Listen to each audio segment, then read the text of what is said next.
We are on Captain's Log, day 4. Don't ask where the other days went, okay? I haven't got them written down, but here we go, day 4. So we got to stay in a nice Airbnb that I can only describe as my grandma's house. Had to sleep with creepy portraits of the children of the court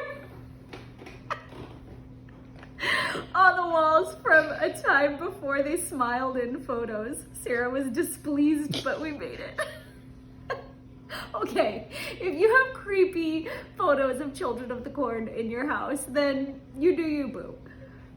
Tell me how literally, this is the bed that we're sleeping on. They have so much room and so many different areas of the house. No, we are sleeping in this bed. We are here. We sit up, wake up, and the first thing we freaking see right in front of us are those creepy pictures just like staring at us. It was unsettling, to say the least. We woke up and had a nice breakfast and made some coffee, and I had to wait for Sarah to poop. Wow! To use the dairy creamer in the fridge. You used dairy creamer and you didn't tell me? Jacob's over here. Oh, my stomach's so upset. Oh, and I'm like, oh, poor Jacob, I wonder why his stomach's upset. Oh, Jacob wrote this down and I haven't read it yet till just now. You're so fresh. Oh, in the fridge. I was gonna drink it black, but I'm not about that life. He wants to be in pain instead. Doesn't it make sense? Yeah. We hopped in the car and Sarah found a health food store, and the whole drive there was only one Poke stop.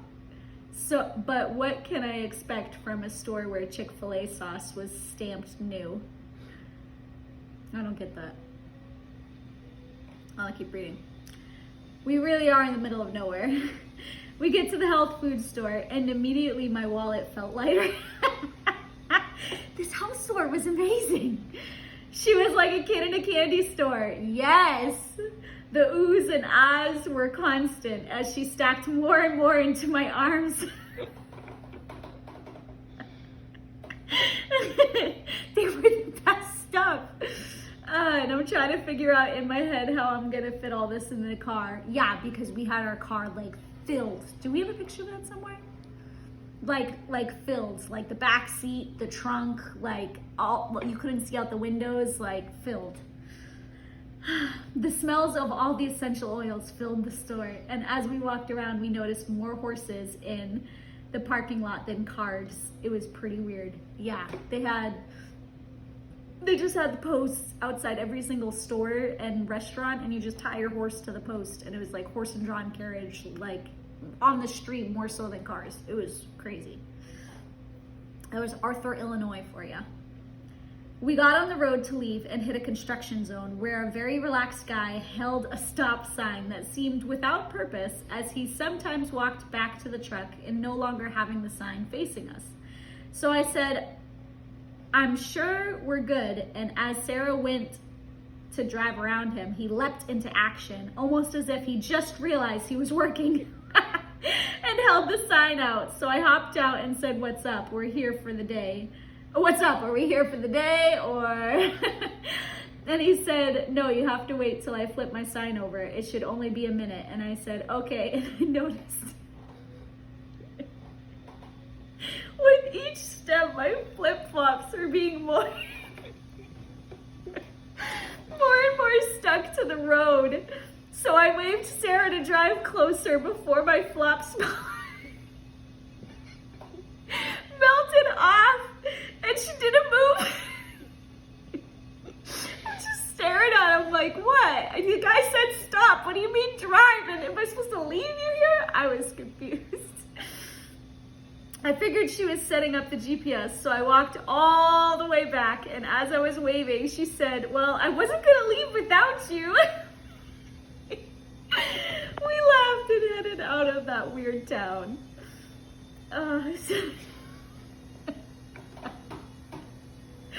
Sarah, on the way out of town saw these large bins, and she points to them and says, "Hey babe, what are those?" To which I said, "Sweet, no, you did not say it this frank. You were all like, And there was a long pause, and you thought for a while, and then you said, "I think those are farm silos." And she asked, "What's in them?" And to which I said, "Grain."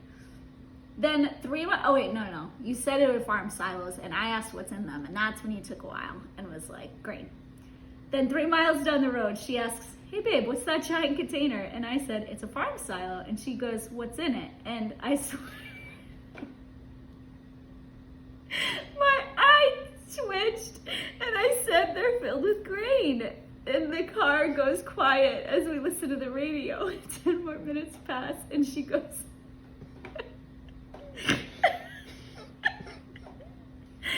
babe, yes." What is that giant bin? I kept it cool. I looked over at it and I said, "My love, that is a grain silo." And she goes,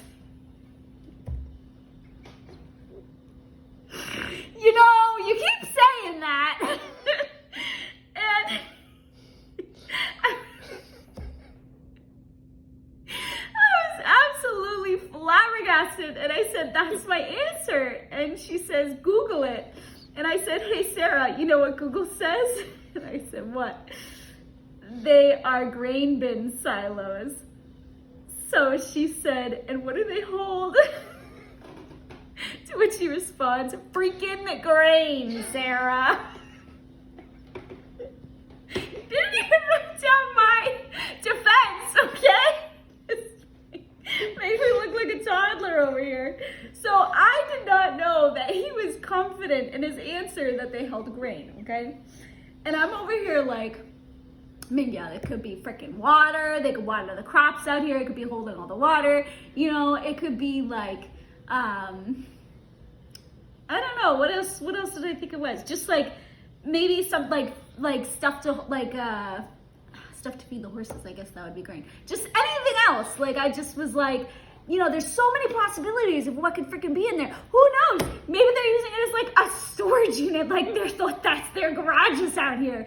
And when I asked him originally, he, was so hesitant to say grain. So I just was like, "You know what, babe? I'm trying to be fun and creative and try to figure out what's in these things. And you just keep saying grain. Like you don't even like care. And like, you just want me to shut up and like, just what's in them? I don't know, grain. What's in that one? I don't know, grain." And I'm just like, like, what? And they were all different shapes and sizes and colors. And so I'm like, there's no way there's grain in all of them. And in my mind, I was like, that is gonna like collect mold. Like that's not, like, how are we supposed to eat that after it's sat in there for like 10 years? I was not about this. Anyways, moving on. I now know what a grain silo looks like. At a gas station, Sarah sees a Muslim pull his mat out and face Mecca and pray. So I said, by their religion, they have to do that 3 times a day. To which she says, "Well, if I was a Muslim, I would move to Mecca so that people would pray for me." And she over here playing chess with God. Well, I'm just like, why do they gotta pray for Mecca every day? Like, and I'm like, if I had to pray for Mecca every day, I'd live in Mecca. That'd make more sense. Anyways, that is Captain's Log, day 4.